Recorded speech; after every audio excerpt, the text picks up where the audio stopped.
미국 남북 전쟁 당시 아브라함 링컨 대통령은 전쟁으로 많은 병사들이 죽어가는 것을 보고 너무 가슴 아파하며 많은 눈물을 흘리고 기도를 오래오래 했다고 합니다.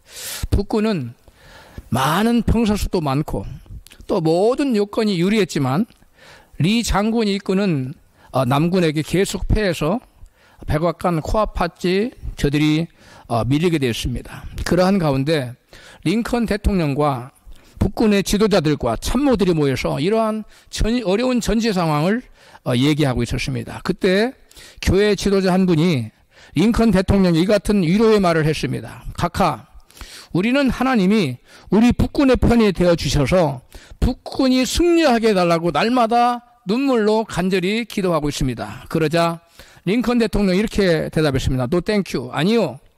하나님 우리 편에 되어달라고 기도하지 말고 우리가 항상 하나님 편에 서 있게 해달라고 기도해 주십시오. 하나님께서는 하나님의 자녀라고 해서 또는 하나님이 우리 편이 되어달라고 기도한다고 해서 우리 편이 되어주시지 않습니다. 다윗이 공과 의를 행하며 하나님 편에 있었기 때문에 다윗이 어디로 가든지 이기게 하셨다라고 역대상 18장 13절을 말씀합니다. 다윗처럼 우리가 공의와 정의를 행하며 늘 하나님 편에 있을 때 하나님은 함께 해주시고 우리 편에 되어주셔서 어디로 가든지 이기게 해주시는 것입니다. 오늘 본문을 보면 모세는 여호와의 편에 있는 자는 나오라고 촉구하고 있습니다. 본문 출애굽기 32장 26절입니다. 이에 모세가 신문에 서서 가로되 누구든지 여호와의 편에 있는 자는 내게로 나오라 하매 레위 자손이 다 모여 그에게로 오는지라. 어제나 오늘이라 영원토록 동일하신 하나님께서는 오늘날 우리에게도 하나님 편에 있는 자는 나오라고 부르시고 계십니다. 모세가 하나님 편에 있는 자는 나오라고 한 배경은 이스라엘이 우리를 위하여 우리를 인도할 신을 만들자며 금신상을 만들었기 때문입니다. 모세가 하나님과 대화하기 위해서 산에 올라가서 오래 기도하는 동안 모세의 하산이 늦어졌습니다. 그 사이를 못 참고 이스라엘 백성들은 우리를 인도할 우리를 위하여 한 신을 만들려고 해서 금부치를 뽑아가지고 금송아치를 만들었습니다. 그러자 모세가 그것을 보고 산에서 내려오다가 보니까 그들이 금신상 앞에서 춤추고 노래하고 떠드는 것을 보고 하나님께 받은 그 계명을 판을 던져서 깨트려 버렸습니다. 그리고 이스라엘 백성들을 불러놓고 너희 중에 마귀의 편이 아닌 여호와의 편에 있는 자는 내게로 나오라고 말씀한 겁니다. 모세가 여호와의 편에 나오라고 있는 자는 나오라고 했는데 과연 누가 여호와의 편에 있는 자입니까? 가장 먼저 여호와의 편에 있는 자는 자기의 유익을 위하여 우상을 만들지 않고 하나님과 연합한 사람입니다. 따라서 여호와의 편에 있는 자는 곧 금신상을 만드는 일에 적극 가담하지 않았거나 또는 그 일에 동조하지 않은 사람들을 말합니다. 이스라엘 백성들이 금신상을 만든 동기가 무엇입니까? 우리를 위하여라고 성경은 말합니다. 같이 출애굽기 32장 31절 읽겠습니다. 여호와께 여짜오되 슬프도소이다. 이 백성이 자기들을 위하여 금신을 만들어 싸우니 큰 죄를 범하였나이다. 이 말의 뜻은 곧 자기의 유익을 위하여 어떤 우상을 만들거나 그들과 연합하거나 동조하는 사람은 마귀 편에 있는 사람이라는 겁니다. 오늘날은 직접 우상을 만들진 않지만 무속을 믿고 구슬하거나 점을 쳐서 잡신들의 인도를 받는 행위가 우상과 연합하는 행위입니다. 문제는 믿는다고 하면서 점쟁이들에게 가서 점을 치거나 또 점은 안 치지만 그들과 연합하고 옳다고 옹호하는 것은 마귀 편에 있는 것입니다. 성경은 하나님의 성전인 그리스도인과 우상은 서로 조화될 수 없다고 분명히 말씀합니다. 고린도후서 또 다른 본문이죠. 6장 15절에 그리스도와 벨리알이 어찌 조화되며 하나님의 성전과 우상이 어찌 일치가 되리요. 우리는 살아계신 하나님의 성전이라. 그러므로 주께서 말씀하시기를 너희는 저희 중에서 나와서 따로 있고 부정한 것을 만지지 말라. 내가 너희를 영접하여 너희에게 아버지가 되고 너희는 내게 자녀가 되리라. 전능하신 주의 말씀이니라. 성령 하나님께서는 분명히 하나님의 성전인 성도와 우상은 결코 일치가 될 수 없으니까 너희는 저희 중에서 나와서 따로 있으라고 말씀합니다. 우상 만드는 일에 직접 동참하지 말고 그들의 악행을 옹호하지 말고 그들과 구별되어서 하나님이 너희를 영접할 수 있게 하라고 말씀하는 것입니다. 여호와께서는 직접 우상을 만들거나 우상 숭배에 참여하거나 그들의 악행에 동조했거나 옹호했던 자들 3,000명을 다 죽여서 심판하셨습니다. 하나님 우상을 숭배하는 자나 그들과 연합된 자를 영접해 주지 않으시기 때문에 그런 자들은 결코 하나님과 부자관계가 될 수 없다는 것입니다. 그 우상 만드는 사람, 우상 숭배하는 사람과 여러분 같이 연합하지 말고 그들의 악행을 옹호하지 말고 그들과 구별되어서 하나님이 너희를 영접하게 하라. 하나님 우리를 영접할 수 있도록 우리를 그들과 구별된 거룩한 존재로 하나님의 성전으로 만들어야 돼요. 내가 하나님의 성전을 거룩한 성령을 모실 수 있는 성전이 되지 못하면 우리는 성경에 오늘 본문에 보니까 나는 너희 하나님 된다 안 된다? 안 된다는 거예요. 그리고 너희는 나의 자녀가 된다 안 된다? 안 된다라고 해요. 근데 우리가 정결하게 우리를 세상과 구별해서 우상한 숭배자들과 결연하고 분명히 할 때 거룩한 무리 가운데 있을 때 하나님은 그들 가운데 임하셔서 그들의 영접해서 그들의 아버지가 되고 또 너희들은 내 자녀가 될 것이다. 할렐루야. 여러분이 굉장히 중요한 얘기예요. 하나님 우상을 숭배하는 자나 그들과 연합하는 자를 영접해 주시지 않기 때문에 그런 자들은 결코 하나님과 무슨 관계가 될 수 없다. 부자 관계가 될 수 없다는 거예요. 내가 아무리 하나님은 나의 아버지세요. 저는 그리고 하나님의 자녀예요. 아무리 외친다고 해서 그 사람이 하나님 자녀 되는 게 아니에요. 결코 속으면 안 돼요. 우리 한국의 기독교 역사를 보면 뼈아픈 역사가 있어요. 그게 뭐냐면 일제 36년 동안 일제에 부역한 치의를 한 그러한 한국교회가 신사참배에 여러분 적극 옹호했던 교회들이 거의 대부분이었어요. 한국 기독교 역사를 전공한 조이풀 에듀케이셔널 미니스트리스 원장이신 나삼진 목사님은 한국교회의 신사참배에 대해서 이같이 증거합니다. 제가 이번에 글을 굉장히 긴 글, 핵심적인 것만 뽑아서 여러분한테 소개합니다. 같이 한번 읽어봐요. 시작. 장로교에서는 1938년 2월 9일 평국 노예가, 그리고 감리교회는 1938년 9월에, 천주교는 1936년 5월에, 그리고 안식교는 1935년에 신사참배를 결의하였다. 여기 보니까 특징이 있죠. 이단일수록 빨리빨리 했어요. 제일 먼저 안식교가 제일 먼저 1935년에 신사참배 결의했어요. 그 다음에 천주교, 그 다음에 장로교, 그 다음에 감리교, 이런 순으로 한국 교회가 그 총회에서 신사참배를 결의합니다. 1983년 83 먼저 12월 12일인데 장로교 홍택희, 김길창, 감리교회 양주삼, 김종우, 성교회 이명직 등 한국교회 5인 대표단이 일본 신궁 참배를 하고 돌아왔어요. 일제시대의 신사참배에 반대로 200여 교회가 문을 닫았습니다. 그리고 2천여 명이 투옥되었고 그 중에 주기철 목사 등 50여 명이 순교하였다. 1937년 7월부터 1940년 8월까지 장로회의 친일 행위를 그 장로 회의록에 보고가 되어 있는데요. 전성 축하회로 604회, 무은 장구 기도회 8,953회, 국방헌금 15,803원, 시국 강연회 1,355회였다. 1940년대 전국 한국의 조선 교회는 예배 전에 천조 대신의 신패에 경배하고 동쪽을 향해 일본 왕에게 절하고 일본 국기에 배례한 절을 한 후에 예배를 드렸다. 서울의 한강이나 부산의 송도 앞바다에서 천조 대신의 이름으로 신도 침례를 받도록 했다. 또 구약 성경 사용을 금지하였다. 우리가 침례 받을 때 무슨 이름으로 받아야 돼요? 예수 이름으로 받아야지. 근데 침례를 누구 이름으로 받아요 지금? 천조 대신 일본 신 이름으로 받는 거예요. 이게 지금 한국교회 흑역사입니다. 우상을 숭배했던 한국교회 모습이에요.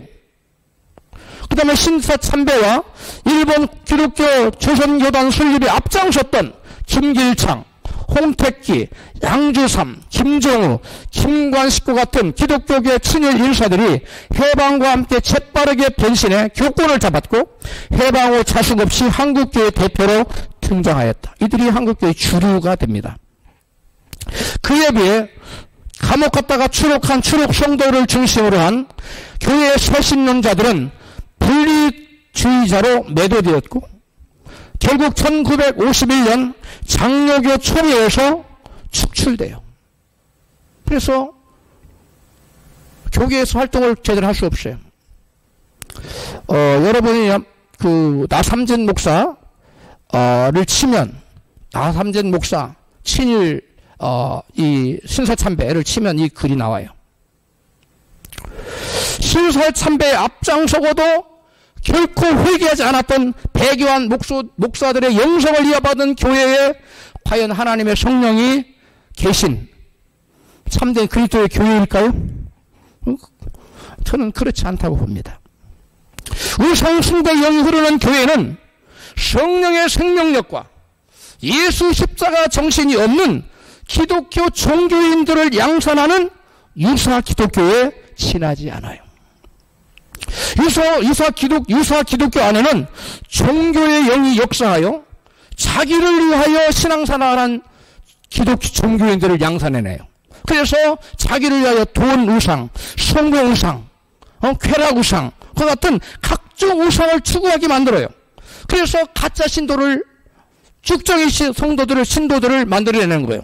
이게 여러분, 많은 교회가 이 우상의 영이 주장하는 그러한 여러분 교회의 모습이에요. 그래서 한국교회가 세상으로부터 빛과 소금을 감당하는 거기는 니네가 잘하라고 욕을 먹는, 개독교라고 소리를 듣는 그러한 현실이 되고 말았습니다. 우상 숭배의 종교형을 받은 교인들은 신앙생활을 누구를 위해서 하냐면 자기를 위해서 해요. 뭐가 잘되면 하나님 감사하고 찬양해 막 하나 살아계신다 그러고 자기 뜻대로 안 풀리죠? 하나님 욕해요. 원망합니다.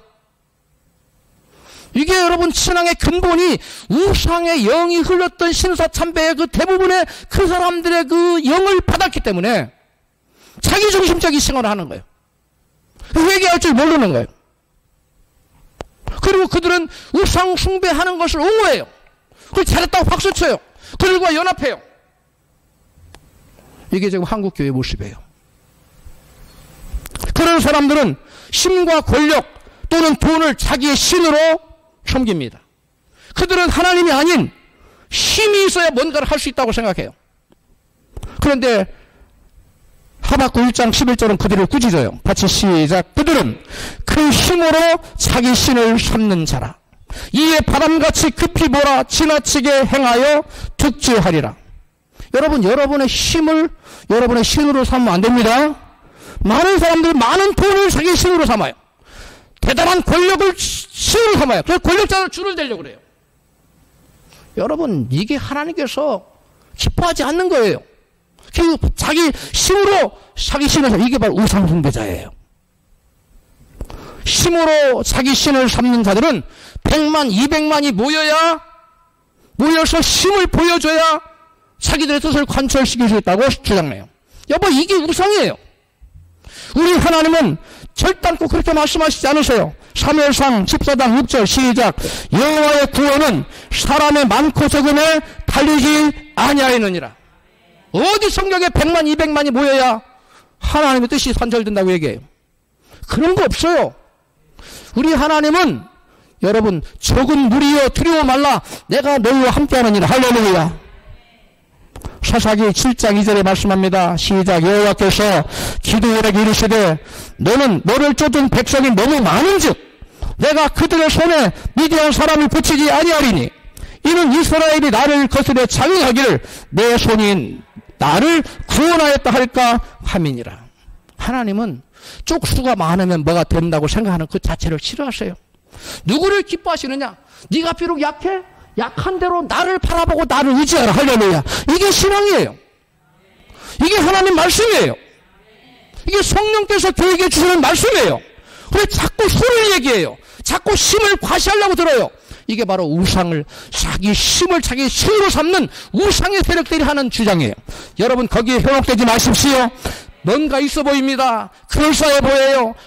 족수가 많고 막 힘이 있어 보여요. 하나님 거기 계신 것 같아요. 여러분 그렇지 않습니다. 사람이 어마어마해 보이고 건물이 아무리 웅장하고 그랜드 피아노가 몇 달씩 있고 오케스트라가 있어도 거기 하나님의 성령이 계시지 않고 주의 말씀이 그 교회를 통치하지 않는다면 여러분 그것은 사단의 회에 불과해요. 주의 말씀이 다스려야 돼요. 성령께서 그들의 마음을 주장해야 돼요. 그것이 진짜 살아있는 교회예요. 할렐루야. 우리 하나님은 우상의 세력과 손잡고 하나님의 나라를 결코 세우기를 원치 않습니다. 예수라서 4장 2절 예수라 시작. 대적이 이르되 우리는 너희와 함께 건축하게 하라. 우리도 너희같이 너희 하나님을 구하노라. 우리도 하나님께 제사를 드리노라.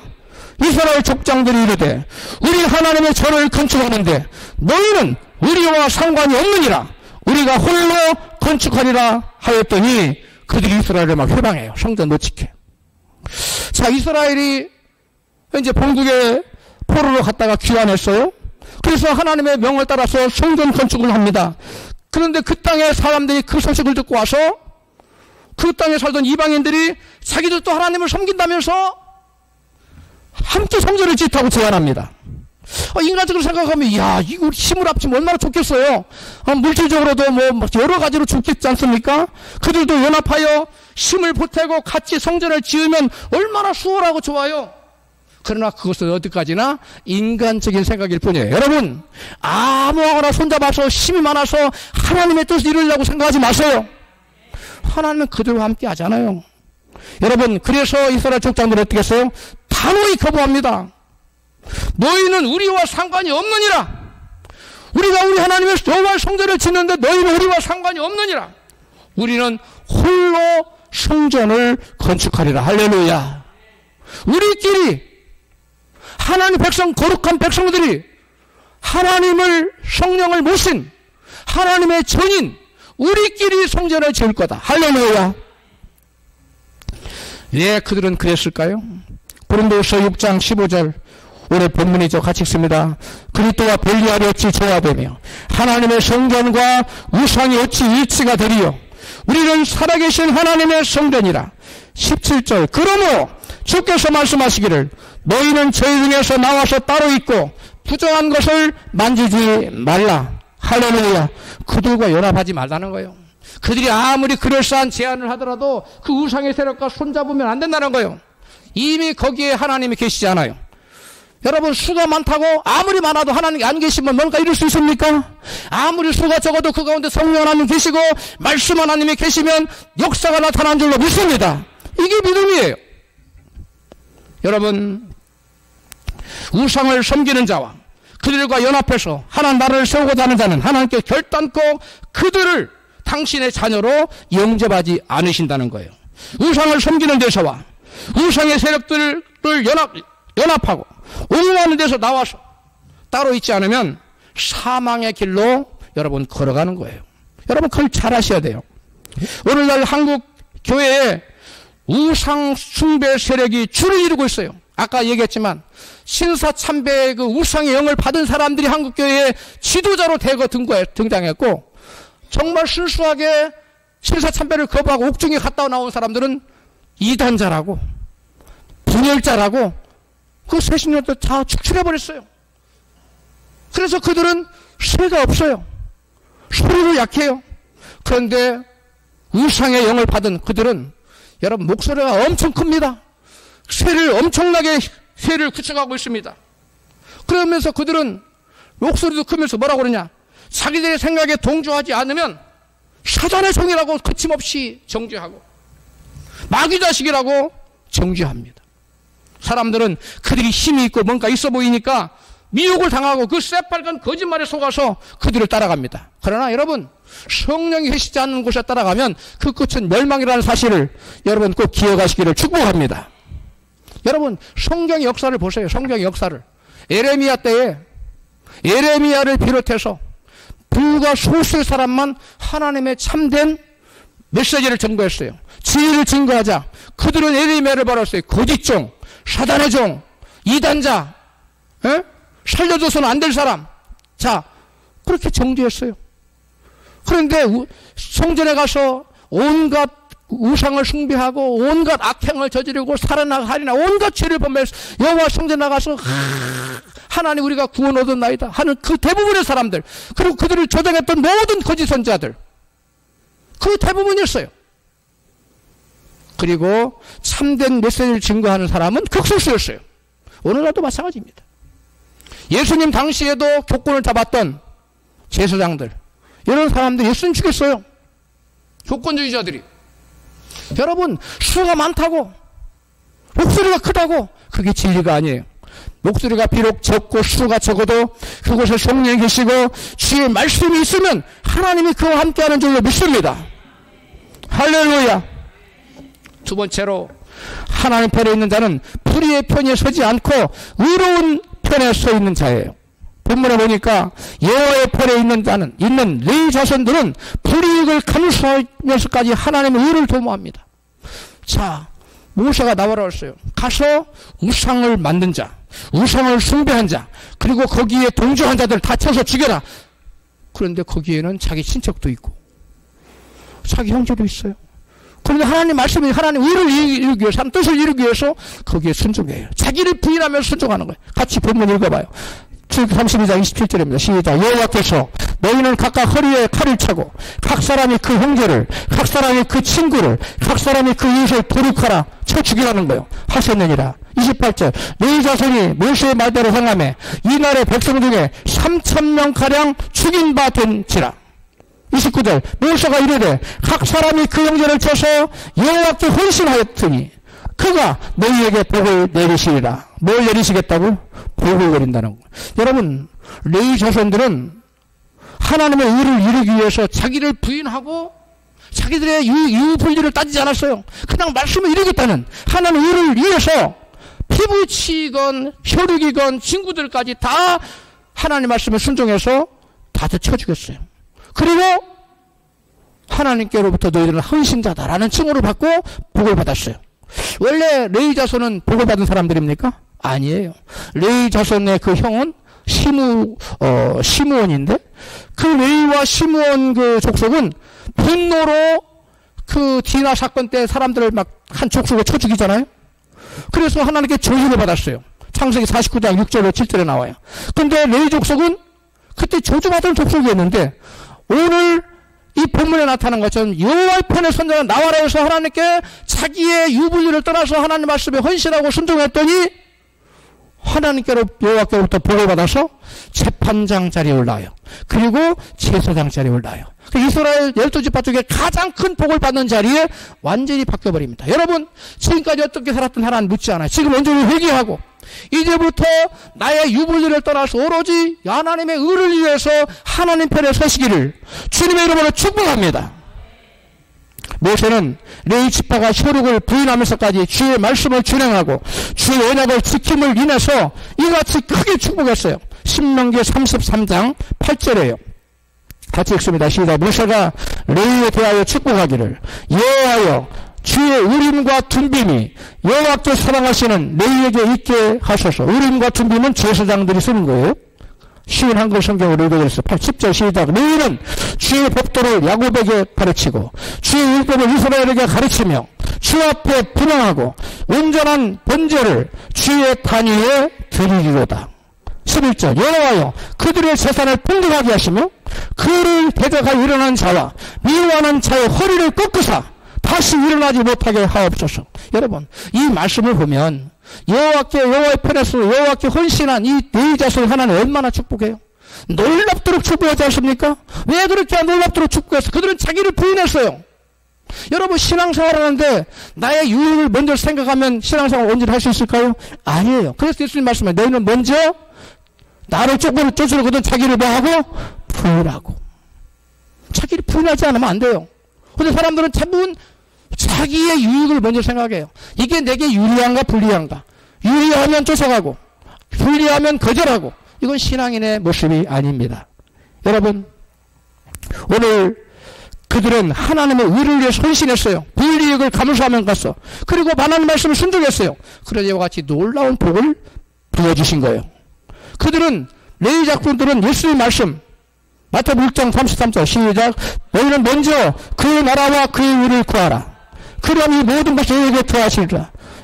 레위 자손이 그 나라와 그 의를 먼저 구하자. 하나님이 이 모든 것, 재판장, 그 다음에 제사장, 이런 판관, 이런 높은 자리에 올릴 뿐만 아니라 그들의 재산을 더하고 그들의 대적이 일어나거든 그들의 허리를 하나 꺾어서 다시 일어나지 못하게 해달라고. 여러분, 이보다 큰 축복이 어디 있어요?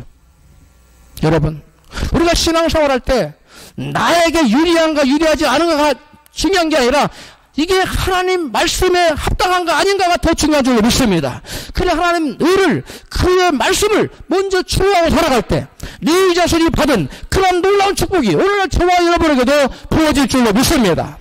하나님께서 먼저 하나님의 의를 구한 레위 자손에게 이처럼 놀라운 복을 내리신 이유는 하나님의 나라의 속성이 의로움에 있기 때문에 그래요. 하나님 나라의 속성이 어디에 있다고요? 의로움이 있어요. 로마서 14장 17절 시작. 하나님의 나라는 먹고 마시는 것이 아니라 오직 성령 안에서 의와 평강과 희락이니라. 하나님의 나라의 첫 번째 속성이 뭐라고요? 의의 나라예요. 의의 나라. 그건 불의가 없어요. 거짓이 없어요. 불법과 불의가 없어요. 의의 나라예요. 여러분, 의의 편에 서시기를 축복합니다. 여러분, 정의를 추구하시기를 축복합니다. 나의 유익을 추구하는 망하는 거예요. 세상 사람들 한 짓이에요. 그래서 미가 선지자는 이같이 말해요. 미가서 6장 8절 시작. 여호와께서 내게 구하시는 것이 오직 공의를 행하며 인자를 사랑하며 겸손히 네 하나님과 함께 행하는 것이 아니냐. 하나님의 의를 행하는 거예요. 공의를 먼저 구하는, 하나님 구하시는 게 우리에게 다른 거 구하지 않아요. 저와 여러분이 우리의 이익을 구하지 말고 우리에게 하나님 뭘 구하기를 원한다고요? 하나님의 의로움을 구하기를 원하신다는 거예요. 할렐루야. 내가 비록 아무리 연약하고 보잘것이 없고 내세울만한 것이 아무것도 없을지라도 우리가 의를 추구하는 삶을 살면 다윗과 함께 하신 하나님, 그래서 그 어디를 가든 이기게 하신 하나님이 우리와 함께 하셔서 우리를 오래와 가든지 승리케 하시는 놀라운 역사가 나타날 줄로 믿습니다. 여러분, 사도 바울은 새 사람을 이렇게 정의해요. 에베소 4장 2절 시작. 하나님을 따라 의와 진리의 거룩함으로 지으심 받은 새 사람을 입으라. 새 사람 뭐예요? 하나님의 의의 형상을 받은 사람이라는 거예요. 하나님의 의의 형상을 던집을 사람이 새 사람이라는 거예요. 하나님의 거룩한 형상을 던집을 사람이 새 사람이라는 거예요. 여러분, 새 사람 되시기를 원하십니까? 새 사람 안 되면 큰일 나죠. 이 새 사람은 의의 사람이에요. 하나님의 모습이 의롭다는 거예요. 하나님의 의를 따라 하나님의 모습이 의롭다는 거예요. 하나님의 모습이 의롭고 거룩하다는 거예요. 우리도 하나님의 그 의롭고 거룩한 모습을 본받을 때, 그 형상을 입을 때 우리가 새 사람이라는 거예요. 할렐루야. 예수님께서는 천국의 입성 조건 누가 천국에 들어가나 그 조건을 이같이 말씀하세요. 마태복음 5장 20절에 시작. 내가 너희에게 이르노니 너희 의가 서기관과 바리새인들보다 더 낫지 못하면 결단코 천국에 들어가지 못하리라. 하나님께서 천국에 들어가냐 못 들어가냐 뭘 해보겠다고요? 의로워야 된다는 거예요. 근데 의로움이 어느 정도여야 된다는 거예요? 서기관과 바리새인들보다는 좀 나아야 된다는 거예요. 그와 동일해서 안 된다는 거예요. 그보다 좀 나아야 된다는 거예요. 여러분, 의로움이 하늘나라에서 이렇게 중요한 거예요. 하늘나라 자체가 의의 나라예요. 할렐루야. 의를 사랑하지 않는 사람이 어떻게 하늘나라 갈 수 있겠어요? 불의의 사람, 불법을 좋아하는 어떻게 하늘나라 가겠어요? 절대 못 갑니다. 제가 미국에서 박사과정을 할 때 저희 지도교수 박사 목사님이, 그 교수님이 저한테 패스터 킴, 우리에게 한국의 그 선비 사상을 좀 소개해 줄 수 있겠느냐. 어디서 들었던 거 이분이. 그래 하겠다. 그래가 학교 도서관에 가서 그 도서를 막 찾았어요. 근데 제가 한자는 못 읽잖아요. 한글로는 없고, 영어를 보니까 공교롭고 기가 막히게 맹자의 글이, 맹자의 책이 영어로 번역이 된 거예요. 와, 그래서 제가 그걸 읽으면서 너무너무 충격을 받고 놀랐습니다. 맹자는 예수님과 그 똑같은 맥락의 말씀을 하고 있었어요. 말을 하고 있었어요. 어떤 말? 너희는 먼저 그의 나라와 그의 의를 구하라. 그 예수님이 그런 맥락의 말을 하고 있었는데 맹자는 뭐라고 얘기했느냐? 나는 나의 목숨도 사랑하고 의로움도 사랑한다. 그러나 그 둘 중에 하나를 택하여야 한다면 나는 기꺼이 나의 목숨을 버리고 의로움을 택할 것이다. 할렐루야. 이게 누가 한 얘기라고? 맹자. 이게 성경 말씀하고 똑같잖아요. 나는 나의 목숨, 여러분 목숨 다 사랑하잖아요. 목숨도 사랑하고 의도 사랑하는데 맹자는 둘 중에 하나를 하나를 버려야 된다면 자기 목숨 버리고 뭘 택하겠다고요? 의로움. 여러분도 그런 마음입니까? 대답이 별로 없으시네. 여러분 이게 천국 백성이에요. 그런데 대부분의 사람은 자기를 먼저 생각한다는 거예요. 근데 예수님은 너희 중에 나를 쫓고자 하는 자는 자기를 부인하라는 거예요. 그리고 나를 쫓으라는 거예요. 여러분, 맹자는 예수님의 다음과 같은 말씀을 자기 삶에 실현하겠다고 말하는 거예요. 마태복음 10장 37절 시작. 아비나 어미를 나보다 더 사랑하는 자는 내게 합당치 아니하고 아들이나 딸을 나보다 더 사랑하는 자도 내게 합당치 아니하다. 누가복음 14장 26절 시작. 무릇 내게 오는 자가 자기 목숨까지 미워하지 아니하면 능히 나의 제자가 되지 못하고. 근데 맹자는 하나님의 의로움보다 자기 목숨보다 뭘 더 사랑했어요? 하나님 의를 더 사랑했어요. 그러니까 예수님의 제자의 조건에 합당한 거예요. 오늘날 맹자가 살아있다면 신앙생활 너무 잘할 것 같아요. 맹자는 예수도 몰랐는데 이렇게 살았다는 거예요. 우리가 예수 믿는 저희들은 어때야 되겠습니까? 맹자처럼 목숨보다 의로움을 더욱 중요시했던 정신이 여러분 조선시대 500년을 지배했던 조선의 선비 정신이라는 걸 제가 연구를 통해서 발견해냈어요.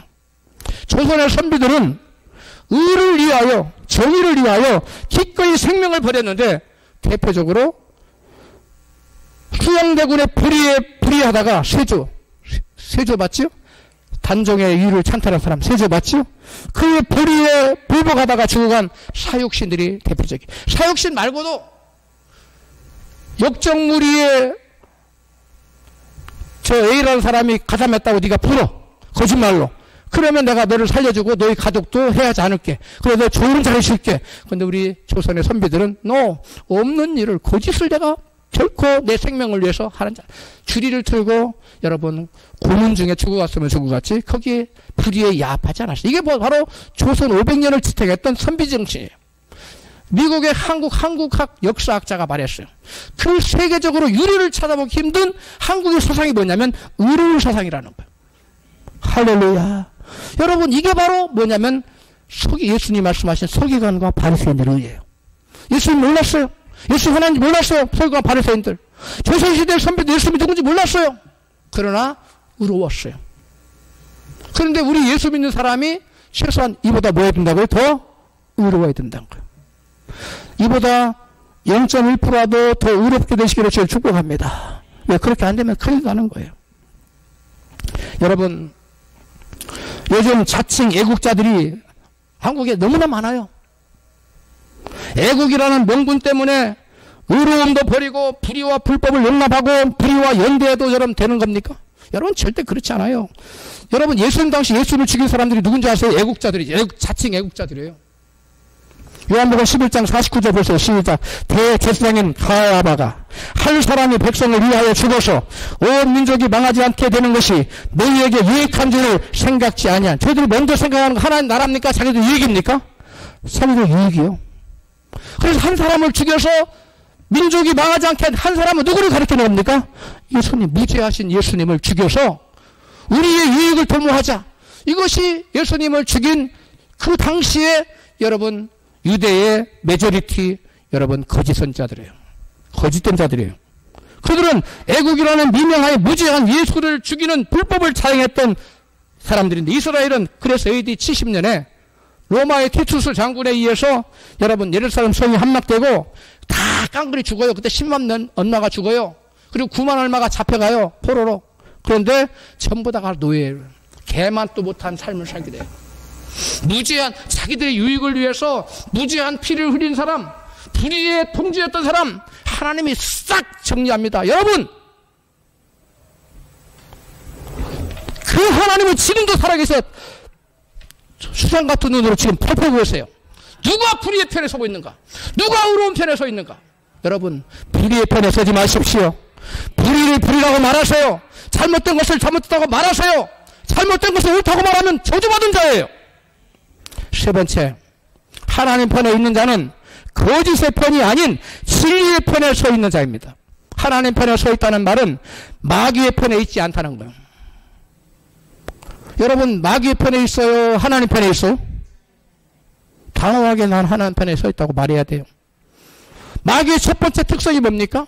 거짓이에요. 모든 거짓말은 마귀로부터 나왔어요.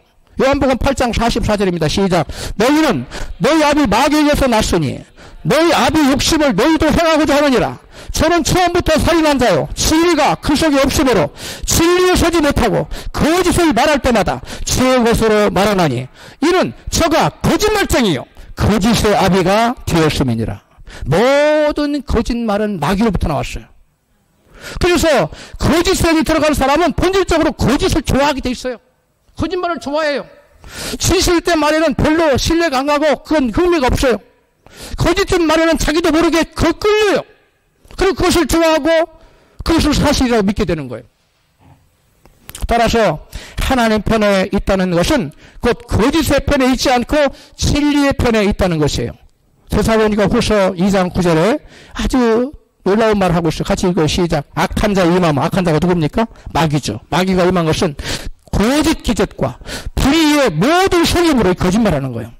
굉장히 의로운 척하면서 불인데 멸망하는 자들에게 이 말이다. 누구에게 임한다고요? 멸망하는 자들에게. 11절 시작. 그러므로 하나님께서는 미혹의 영을 그들에게 보내셔서 그들로 거짓된 것을 믿게 하십니다. 이는 진리를 믿지 않고 불의를 기뻐하는 모든 사람들이 심판을 받게 하시려는 것입니다. 우리말 성경으로 읽어드렸어요. 여러분, 하나님께서는 교묘한 술수로 진실을 외면하고 불의의 거짓 것을 믿게 하여 거짓에 속는 사람들을 하나님께서 믿게 하시려고 악한 자 사탄을 보낸다는 거예요.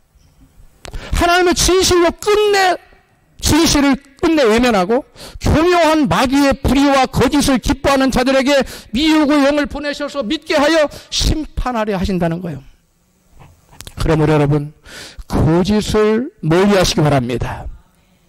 미혹의 영 뱀이 불의의 거짓으로 교묘하게 하와를 속입니다. 창세기 3장 4절에 시작. 뱀이 여자에게 이르되 너희가 결코 죽지 아니하리라. 하나님 말씀은 죽는다고 했어요. 선악을 알게 남의 실과를 내가 먹는 날은 정녕 반드시 죽는다고 했어요. 근데 마귀는 반대로 말하잖아요. 그러면서 그럴싸하게 말해요. 5절 시작. 너희가 그것을 먹는 날에는 너희 눈이 밝아 하나님과 같이 되어 선악을 알 줄을 하나님이 아심이니라. 여기에 하와가 속아라는 거면 자기 유익 때문에 속아라는 거예요. 여러분, 자기 유익을 먼저 생각하는 사람 반드시 마귀의 거짓말에 속게 돼 있어요. 하나님의 정의의 말씀, 그것을 우선시해야 돼요. 할렐루야. 내가 곧 내 목이 달아날지라도 하나님 말씀을 우선시할 때 하나님은 그와 함께하여 그의 편이 되어주시고 다윗과 함께 하시고 다윗이 어디를 가든지 이기게 하신 하나님, 그와 사람으로 이기게 하시는 줄로 믿습니다. 여러분, 너의 어떠한 목적을 이루기 위해서는 하나님 말씀대로 안 해도 괜찮아. 아무렇지도 않아. 뱀은 하와의 욕심에 흡수하며 거짓으로 속삭여요. 목적을 이루기 위해서는 수단쯤은 하나님 말씀과 달라도 돼. 목적을 달성하기 위해서는 불법도 폭력도 괜찮아. 이게 마귀의 하는 소리예요. 속지 마세요. 마귀의 혼미케 하는 영에 잡혀서 선과 악을 구분할 줄 모르는 사람은 화를 당한다고 성경 말씀해요. 이사야 55장 20절에 시작. 악을 선하다 하며 선을 악하다 하며 흑암으로 광명을 삼으며 광명으로 흑암을 삼으며 쓴 것으로 단 것을 삼으며 단 것으로 쓴 것을 삼는 그들은 화에서 전죠. 거꾸로잖아요. 진리를 거짓이라고 거짓을 진리라고 그러고, 예? 선을 악하다고 그러고 악을 선하다고 그러고 폭력도 괜찮다고 그러고 그걸 옹호하고, 참 기가 막힙니다. 성경은 사람을 그릇에 비유해요. 향수를 남아 놓으면 향수 그릇 돼요. 거기다 오물을 담아놓으면 무슨 그릇 돼요? 오물 그릇이 됩니다. 나의 마음속에 어떠한 정보를 담아놓는 데에 따라서 그 사람의 생각과 믿음이 결정됩니다. 그래서 누구를 친구로 삼느냐가 너무 중요해요. 그래서 내 친구를 삼가, 아무나 친구를 삼지 말라고 찬송가에 나오잖아요. 누구를 친구로 삼을 것인가? 예수님을 친구로 삼으십시오. 그리고 말씀을 지하로 믿고 묵상하고 그 말씀을 마음에 담으세요. 성령님을 친구로 삼고 성령과 끊임없이 대화를 해서 말씀을 담으세요. 여러분, 조회수를 늘리기 위해서 온갖 거짓말을 지어내는 유튜브들이 있어요. 그 유튜브 여러분 끊으십시오. 그들은 거짓말해도 누구한테 제재를 받지 않아요. 여러분, 세상 소식 알고 싶으면 여러분 뭐 우측으로 행했건 좌측으로 행했건 뉴스는 거짓말을 안 해요. 조금 편향될 수는 있어요. 그러나 거짓말을 안 해요. 근데 유튜브들을 제가 어쩌다 보면 정말 말도 안 되는 거짓말을 막 사실인 양 해요. 전혀 사실이 아닌데 여러분 유튜브를 계속 들으면 여러분 절대 신앙생활을 못합니다. 그러한 것에서 여러분 빠져나와야 돼요. 할렐루야. 여러분 그러한 유튜브의 거짓말을 계속 들으면 거짓말을 좋아하게 됐어요. 거짓에 속아요. 그래서 바른 판단할 수 있을까요? 못합니다. 절대로 그릇된 정보에 판단을 그릇된 판단을 하지요. 그래서 성경은 거짓을 좋아하는 사람들의 결국을 이렇게 말씀해요. 계시록 22장 15절에 시작. 개들과 술객들과 행행자들과 살인자들과 우사성자들과 및 거짓말을 좋아하며 지어내는 자마다 성 밖에서, 이 성이 뭐예요? 천국이에요. 천국 못할 그 밖에 있다는 거예요. 저는 이 전광훈이라는 사람이 말하는 것을 보면서 어쩜 저렇게 사람이 돼가지고 거짓말을 좋아하고 온갖 거짓말을 잘 지어낼 수 있을까? 참 그런 생각이 들어요. 그 사람 안에 진리의 성령이 계실까요? 성령의 사람이 그렇게 상스럽게 욕하고 재속하게 말할 수 있을까요? 결코 그럴 수 없습니다. 여러분 성경 말씀입니다. 그 열매로 그 나무를 안다. 그 사람의 말이 옳다고 여겨지고 따르고 싶은 사람은 결코 하나님의 사람일 수 없어요. 그런 사람은 회개하지 않으면 큰 화를 당합니다. 이 생과 영생에.